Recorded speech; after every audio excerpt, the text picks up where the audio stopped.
Hello, I'm Ken Morrison. I'm here with Professor Greg Clark, and we're talking about what we need to do to make Australian cities great.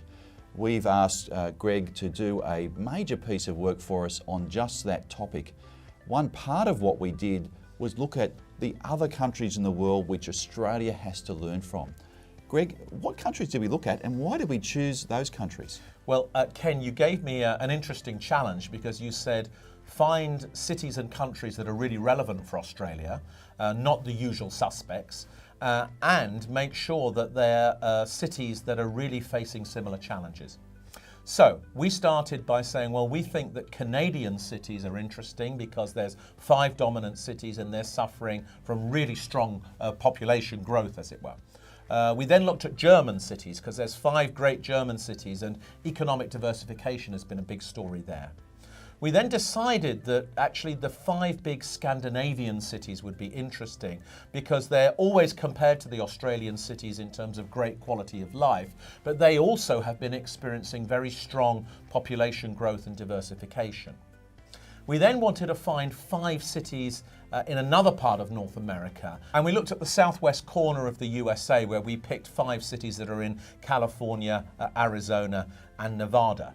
And then we thought, well, it's going to be very important to have some Asia-Pacific cities here. So we've identified 5 Asia-Pacific smart cities, as we've called them. Cities that have high population growth, have modern economies like Australian cities have, and are increasingly both the customers and possibly competitors for Australian cities going forward. So there are 25 cities in the benchmark study, and we think this will be interesting for Australia because it will not just reveal how individual Australian cities perform, but how Australian cities perform as a team versus these other teams.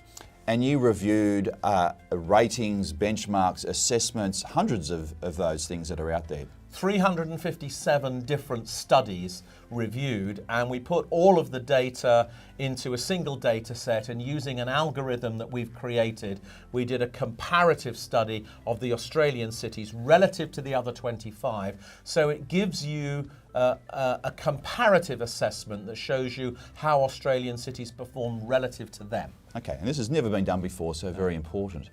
So what did we learn? What are Australian cities good at?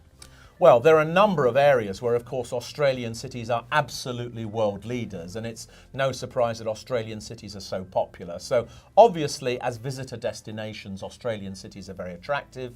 They've had a long period recently, both of population growth and of job growth.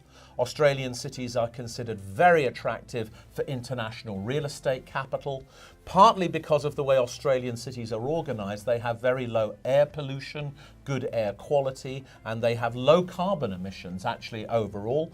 And Australian cities are of course considered great places to study. The higher education economy is really booming as well. So these are the areas where the Australian cities perform really well.